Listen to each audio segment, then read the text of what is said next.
Welcome back to our channel అండి. ఎలా ఉన్నారండి అందరూ? ఏం చేస్తున్నారు? చదువుకుంటున్నారా లేదా? అయితే ఈ వీడియో చూసి అంటే నేను మళ్ళీ మా ఊరికి వెళ్ళిపోయాను, అక్కడే చదువుకుంటున్నాను అని చెప్పేసి మాత్రం అనుకోకండి అండి. యాక్చువల్గా ఈ వీడియోస్ అన్నీ నేను మా ఊర్లో ఉన్నప్పుడు తమ్ముడు తీశాడనమాట. ఇన్ కేస్ నీకు ఒకవేళ వీడియోస్ తీయడానికి లేకుంటే ఈ వీడియోస్ పెట్టి వీడియో తీయక్క అని చెప్పేసి వాడి ఫోన్లోనే ఉండే. సో అయితే ఇంకా తమ్ముడు ఇచ్చాడనమాట. పిల్లలకు అప్పుడు బాగాలేకుండే కదండి, అంటే ఇక వాళ్ళకి జ్వరం వచ్చి నాకు జ్వరం వచ్చి కొంచెం అప్పుడప్పుడు ప్రతిరోజు చదవలేకపోయినా కొన్ని రోజులు అయితే చదివాను. ఇంకా ఎప్పుడంటే నైట్ పిల్లలు పడుకున్న తర్వాత చాలా అంటే చాలా కష్టపడ్డాను అనమాట. అప్పుడు పిల్లలతో ఇంకా నైట్ 1 గంట 2 దాకా చదువుకునేదాన్ని. ఇంకా నిద్ర వస్తుందని చెప్పేసి మా చెల్లి మధ్య మధ్యలో టీ కూడా ఇచ్చేది. ఇవన్నీ ఏంటంటే యాక్చువల్గా మా అపార్ట్మెంట్లో వినాయక చవితి బాగా జరిగిందనమాట ఈసారి. సో అందుకని చెప్పేసి వాళ్ళు పార్టీ లాగా వెజ్ వాళ్ళకి వెజ్, నాన్ వెజ్ వాళ్ళకి నాన్ వెజ్, మగవాళ్ళే వండి మా అపార్ట్మెంట్లో ఇలా చేశారనమాట పార్టీ లాగా.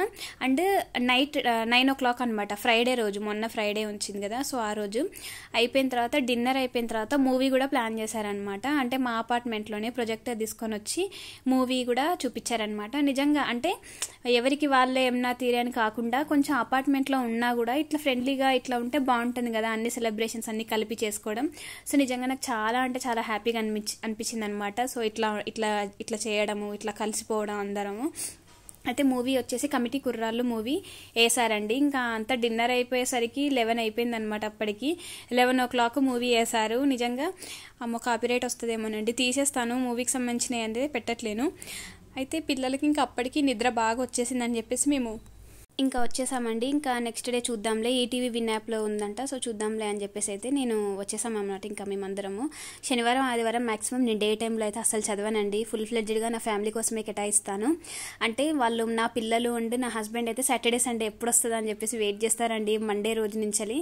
సో అట్లా నా కోసం అంత వెయిట్ చేసి అమ్మతో టైం స్పెండ్ చేయాలి అని చెప్పేసి, ఫ్యామిలీలో అందరితో టైం స్పెండ్ చేయాలని వాళ్ళు అట్లా నా కోసం వెయిట్ చేస్తున్నప్పుడు ఇంకా నేను చదివితే బాగోదు కదండి. సో అట్లా అనమాట. పిల్లలిద్దరికి మా ఇంట్లో చాలా చిన్నిళ్ళు అండి. ఇక ఈ బెడ్రూమ్లోనే అందరం సర్దుకుపోవాలి, మా అమ్మ వాళ్ళ ఇంట్లో అనమాట.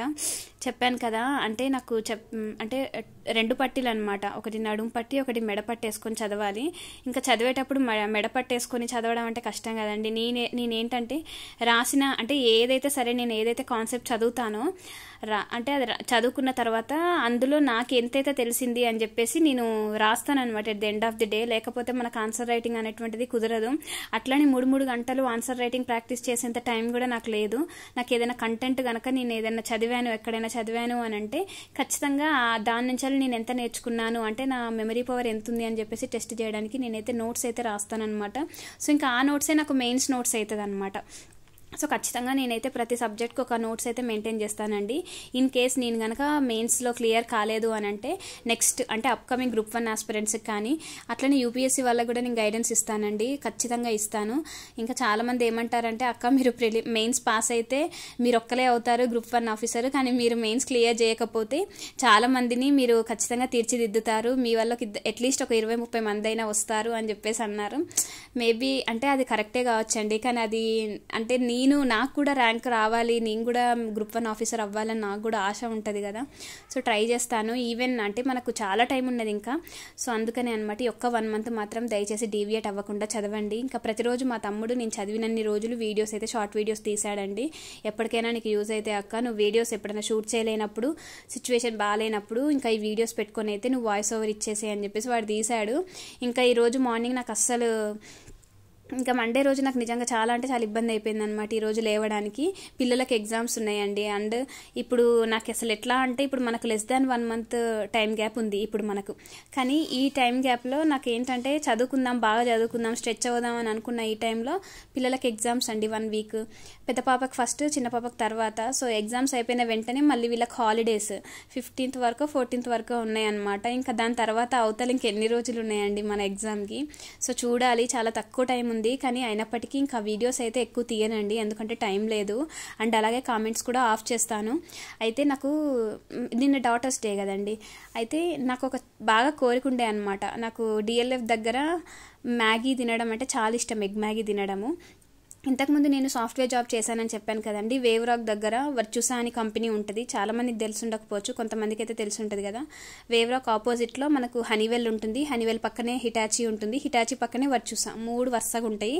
ఈ మూడింటికి ఆపోజిట్లో వేవ్ రాక్ పెద్ద బిల్డింగ్ ఉంటుంది. సో నేను వర్చుసాలో జాబ్ చేసినప్పుడు డిఎల్ఎఫ్ ఏరియాలోనే, ఎగ్జాక్ట్లీ డిఎల్ఎఫ్ ఆపోజిట్ చాలా హాస్టల్స్ ఉంటాయి, ఉమెన్స్ హాస్టల్. సో అక్కడ నేను ఉండేదాన్ని అనమాట. అప్పుడు 5,000 పెట్టి ఉన్నానండి హాస్టల్ ఫీజు. ఇప్పుడు ఎవరిని అడిగినా కూడా 15,000 చెప్తున్నారు. ఇంత రేంజ్ అయిందా అని చెప్పేసి చాలా అంటే చాలా బాధేసింది అనమాట. నేనున్న హాస్టల్ పక్కన ఉన్న ఇండిపెండెంట్ హౌసులు కూడా పెద్ద పెద్ద మాల్స్ చేశారు. నేనైతే స్టన్ అయిపోయా.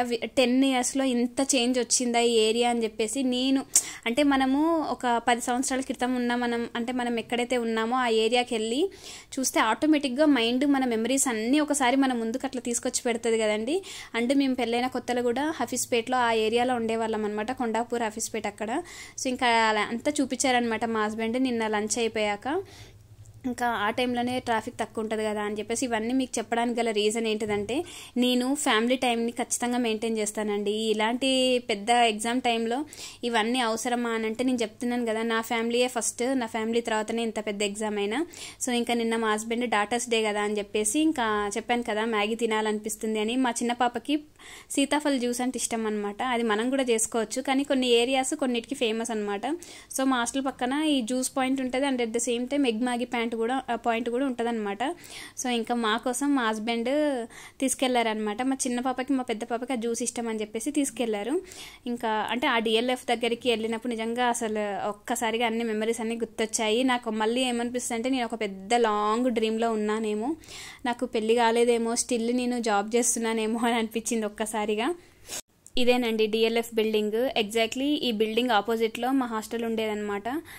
ఇంకా అంటే ఆ ఏరియా అంతా చూసి ఆ హాస్టల్ అక్కడ మొత్తం అదంతా చూసేసి సీతాఫల్ జ్యూస్ కూడా తాగేసి మ్యాగీ తీసుకొని, అక్కడ ఒక పార్క్ ఉంటుంది డిఎల్ఎఫ్ ఆపోజిట్లో ఒక పార్క్ మా హాస్టల్ ముందే ఉంటుంది. సో ఆ పార్క్లో కూర్చొని తిందాము అని చెప్పేసి అనుకున్నాను అనమాట. అంటే నేను జాబ్ చేస్తున్నప్పుడు అక్కడ వాకింగ్ చేసేదాన్ని ఆ పార్క్లో.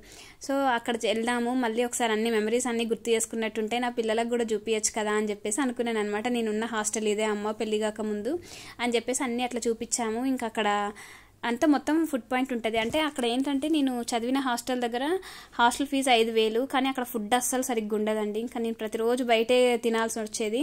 చాలా హెల్త్ అంతా ఖరాబ్ అయ్యేది అక్కడ. చాలా కష్టాలు పడ్డాను కూడా. అంతకంటే మంచి హాస్టల్స్ ఉండేవి అప్పుడు, అదొక్కటే చీప్ హాస్టల్ అనమాట నేను జాయిన్ అయిన హాస్టల్లో. ఇంకా ఆ టైంలో మైత్రి నగర్, అమీర్పేట్, ఎస్ఆర్ నగర్ ఇట్లాంటి హాస్టల్ నుంచి మా ఫ్రెండ్స్ వచ్చేవాళ్ళు. కానీ నాకు ఏంటిదంటే ఆఫీస్కి దగ్గర ఉండాలి అని చెప్పేసి నేను ఇక్కడ తీసుకున్నాను అనమాట. సో ఇంకా డిఎల్ఎఫ్ ముందు నిల్చొని సీతాఫల్ జ్యూస్ తాగడం నాకు మంచి డ్రీమ్ అనమాట. సో మొత్తానికైతే మా హస్బెండ్ ఆ కోరిక నెరవేర్చారనమాట. మా చిన్న పాప నేనేమో సీతాఫల్ జ్యూస్ తీసుకున్నాము. ఇంకా మా పెద్ద పాప వచ్చేసి నాకు సీతాఫల్ వద్దు పైనాపిల్ తాగుతాను అని అనింది. ఇంకా తీసుకొని ఇంకా అలాగే మ్యాగీ కూడా తీసుకొని ఇంకా పార్సలే తీసేసుకొని ఇంటికి వచ్చేసామండి. సో నేను ఏమంటానంటే ప్రతి మనిషి ఏంటిదంటే ఒకసారి వెనక్కి తిరిగి చూసుకుంటే వాళ్ళకు కొన్ని మెమరీస్ అనేటువంటివి ఉండాలండి. 24 గంటలు నాకైతే నేను ఇది మిస్ అయ్యాను కాబట్టి ఇంకా అదే అస్సలు మిస్ అవ్వకూడదు అని చెప్పేసి అయితే నేను అనుకున్నానండి. ఇంతకుముందు 2 years ఎట్లా చదివినా అంటే ఒక అంధకారంలో కూర్చొని చదివినట్టు చదివినా. నా పిల్లలు ఎప్పుడు పెద్దగా అయినరో కూడా నాకు తెలవలేనంతగా ఘోరంగా చదివాను అనమాట. సో ఇంకా అట్లా వద్దు, లైఫ్లో ఎగ్జామ్ అనేటువంటి ఒక చిన్న పార్టే కదండి. సో నాకు అన్నీ ఉండాలి. అట్లని నేను ఎగ్జామ్ని పక్కకు పెట్టట్లేను. ఇంత జల్సా చేసుకుంటా మీరు గ్రూప్ 1 పాస్ అవుతారా అని చెప్పేసి అనుకోవద్దు. సో నేనేంటంటే టైంని నాకు అనుగుణంగా మార్చుకునే శక్తి నాకు ఉన్నది, ఆ ధైర్యం కూడా నాలో ఉంది. సో నేను నైట్ పూట చదువుతానండి. నేను ఇలాంటి టైంలో డే టైంలో కేవలం నేను అంటే నార్మల్ డేస్లో డే టైంలో అయితే 4 to 5 hours చదువుతాను. ఇంకా నైట్ కూడా ఒక 2-3 hours చదువుతాను. మొత్తానికి అయితే 7 to 8 hours చదువుతాను. సో ఆ 7 to 8 hours అనేది చాలా స్ట్రెచ్ అయ్యి చదువుతాను. సో ఇంకా సాటర్డే సండే ఏం చేస్తానంటే నైట్ ఒక 2 to 3 hours అయితే చదువుకుంటాను. పిల్లల్ని తొందరగా పడుకోబెట్టాను. ఇంతగానో జర్నీ చేస్తే ఇంకా ఎవరైనా పడుకుంటారు కదా, ఇంకా పిల్లల్ని పడుకోబెట్టేసి 9-9:30 కల్లా పడుకోబెట్టేసి ఒక 12-1 వరకు చదువుకుంటాను అనమాట. ఇంకా అప్పటికి నిద్ర వస్తుంది, ఇంకా పడుకుంటాను. సో నాకు ఈ సైకిల్ అనేటువంటిది నాకు ఒక 2.5 years నుంచి ఇదే అలవాటైంది కాబట్టి so there is no problem అనమాట. సో ఇది ఇంకా ఎగ్ మాగి ఇంటికి తెచ్చేసుకొని తిన్నాము. సో ఇంకా నేనేం చెప్పబోతున్నానంటే, ఇప్పుడు ఇంక ఇవన్నీ పక్కకు పెట్టేస్తే మనం సిలబస్ కంప్లీషన్కి రావాలి. ఖచ్చితంగా మనకున్న కొంచెం టైంలో సిలబస్ని ఫాస్ట్గా కంప్లీట్ చేయండి. ఫాస్ట్ అంటే ఏదో అల్లటప్పకు కాదు, చదవండి. అండ్ మీరు మోర్ కాన్సన్ట్రేషన్ వచ్చేసి రివిజన్ మీద ఉండాలి. మీరు ఎంత చదివినా కూడా ఎగ్జామ్లో అది మనకు ఫాస్ట్గా మనకు ఆన్సర్లు రావాలండి. ఫాస్ట్గా మనకు ఆ పాయింట్స్ రావాలి. అట్లీస్ట్ ఒక టాపిక్ మీద 10 పాయింట్లు అన్నా మనం రాయగలగాలి ఆన్సర్లో. సో రాయాలి అని అంటే అది ఓన్లీ రివిజన్ ద్వారానే అవుతుంది అనమాట. సో నేను చెప్తున్నా కదండి, ఇవన్నీ స్ట్రగుల్స్కి ఏదో ఒక హ్యాపీ ఎండింగ్ అనేటువంటిది రావాలి అని చెప్పేసి అయితే నేను అనుకుంటున్నాను. ప్రతిరోజు అదే టైం అవుతుంది, నేను స్టార్ట్ చేయడము అదే టైం అవుతుంది అనమాట. ఎప్పుడు 12:30కి స్టార్ట్ చేస్తానండి. పిల్లలకి టానిక్లు పోసి పడుకోబెట్టేసరికి, వాళ్ళు పడుకునేసరికి అంత టైం అవుతుంది నాకు. సో అది ఇక్కడైనా మా ఇంట్లో అయినా ఎక్కడైనా సరే పిల్లలు అంత టైం అవుతుంది ఒక్కొక్కసారి. సో అవన్నీ చేసేసుకుని నేను కూర్చునేసరికి ఆ టైం అవుతుంది. ఇంకా మా ఇంట్లో నేను ఏం పని చేయది ఉండదు కాబట్టి ఇంకా నేను అట్లా నైట్ అంతా కూర్చొని చదువుకునేదాన్ని. ఒక్కొక్కసారి ఎర్లీ మార్నింగ్ 6కి కూడా చదువుకుంటాను. అంటే 6 వరకు చదువుకొని ఇంకా పడుకొని మెల్లగా 11-12కి లేస్తానమాట ఇంట్లోనే కాబట్టి. సో నేను ఆ 1 వీక్ వేస్ట్ అయింది అని అనుకున్నాను, కానీ వేస్ట్ ఏం కాలేదండి. మరీ అంత దారుణంగా చదవకుండా అయితే లేను. గ్రూప్ 1 మనల్ని ముందుకు నెడుతుందండి. మనం అనుకుంటాం కదా మనం చదవలేమేమో, 1 మంతే ఉంది సిలబస్ కంప్లీట్ అవుతుందా లేదా అని చెప్పేసి అనుకునే వాళ్ళు ఉంటారు చూడండి. బాగా చదివే వాళ్ళకి ఏంటిదంటే ఆ టైమే మనల్ని ముందుకు నడిపిస్తుంది. మీరు అందులో డౌట్ పడద్దు. నాలాగా ఫీచర్స్ ఉన్న వాళ్ళు, అంటే నాలాగా ఇలాంటి యాటిట్యూడ్ ఉన్న వాళ్ళు, అంటే బాగా చదివే వాళ్ళు, మీడియంగా చదివిన వాళ్ళైనా సరే టైం మనకు అన్నీ నేర్పిస్తుందండి. ఆ టైం రావాలంతే. చూడండి, October 15th కల్లా సిలబస్ కంప్లీట్ అయిపోతుంది అందరిది. రివిజన్ కూడా కంప్లీట్ అవ్వాలి అని చెప్పేసి అనుకుంటున్నాను. మీరు కూడా అదే దిశగా ప్రయాణించండి. చూద్దాం. అంటే మరి అంత ఎగ్జాము అప్డేట్స్ అవన్నీ మీకు ఏమన్నా తెలిస్తే, ఒకవేళ ఎగ్జామ్ కానీ ఏమన్నా జరిగింది పోస్ట్ పోనో ఇంకా ఏదో ఒకటి జరుగుతుంది కదా, సో అట్లాంటివి ఏమన్నా మీకు తెలిస్తే నాకు ఇన్ఫర్మేషన్ ఇవ్వండి. నాకు అంత పెద్దగా ఇన్ఫర్మేషన్స్ ఏం తెలియదండి, మీలాంటి వాళ్ళు చెప్తేనే తెలుస్తుంది. చాలామంది మెయిల్ చేస్తారు, ఇన్స్టాగ్రామ్లో, టెలిగ్రామ్లో నాకు మెసేజ్లు పెడతా ఉంటారు, మెయిల్ చేస్తూ ఉంటారు. సో అట్లనే నాకు తెలుస్తుంది. So this is my situation అనమాట. పిల్లలకు జ్వరం వచ్చినప్పుడు ఇంకా నాకు కూడా జ్వరం ఉండేనండి యాక్చువల్గా. గ్లూకోజ్ పెట్టుకొని రావడము నాకేంటంటే భయం అనమాట, నేను చేయగలనా లేదా అని. సో ఆ భయమే నన్ను ముందుకు నెడుతుంది. కొన్నిసార్లు అస్సలు చదవలేను. ఇక అట్టొకల్ని వేసుకొని చదివిన రోజులు కూడా ఉన్నాయన్నమాట నాకు. ఇదేందో పెద్ద షో కాదండి, కాకపోతే హార్డ్ టైమ్స్ అనేటువంటి ఇట్లా కూడా వస్తాయి. ఇలాంటి హార్డ్ టైమ్సే మనల్ని ఇంకా బలపరుస్తాయి అన్నమాట, ఇంకా మనలో ధైర్యాన్ని నింపుతాయి. అంతేనండి. Thank you so much for watching this video. See you next video. Like, share, subscribe. Bye bye. Take care.